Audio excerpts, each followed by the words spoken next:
जो स्वेच्छाचारिणी स्त्रियां हैं उनका कभी पतिव्रता को संग नहीं करना चाहिए। न रजक्या न बंधक्या तथा श्रमणया न च दुर्भगया क्वापि सखित्वं कारयेत् क्वचित्। रजकी, बंध्या, व्यभिचारिणी और महाराज जी श्रमणया, घर द्वार छोड़ के साधु सन्यासी हो गई हों, उन माताओं का संग भी पतिव्रताओं को नहीं करना चाहिए। हाँ, सन्यासिनी इन स्त्रियों से मित्रता न करे। जो स्त्री अपने पति से द्वेष करती हो, गाली देती हो, अपमान करती हो, ऐसी स्त्री से बातचीत भी कभी न करे, कभी अकेले न रहे, कभी निर्वस्त्र होकर स्नान न करे, और ओखल, मूसल, बुहारू माने झाड़ू, सिल, लोढ़ा, इन पर कभी पैर न रखे।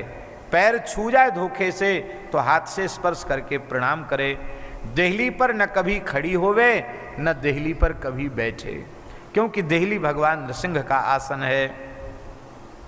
हाँ, केवल एकांतिक क्षण में, प्रजोत्पत्ति के काल में, रति काल में वह अपने पति से धृष्टता करे तो उसका धर्म नष्ट नहीं होगा, अन्यथा सदा मर्यादा में ही पत्नी को, पतिव्रता नारी को रहना चाहिए। पति के प्रेमी को ही अपना माने, पति के विरोधी को अपना ना माने। पति के शत्रु को शत्रु के ही जैसा समझे, पति के मित्र को जैसा, मित्र को मित्र के जैसा समझे, अपना कोई शत्रुता मित्रता का भाव न हो।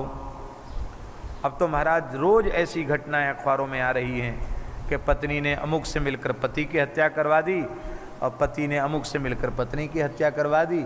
ये स्थितियां बन रही हैं, बड़ी दुखद स्थिति है। पति के प्रसन्न होने पर प्रसन्न रहे, पति के दुखी होने पर दुखी रहे, पति के प्रिय में ही अपना प्रिय समझे, और पति के सामने कभी यह न कहे कि अरे मैं तो बड़ी बुरी यहाँ चली आई, और तुम तो किसी काम के नहीं हो, देखो उसने ऐसा कर लिया, उसने ऐसा कर लिया, वो इतने आगे बढ़ गया और एक तुम हो, तुम किसी काम के नहीं।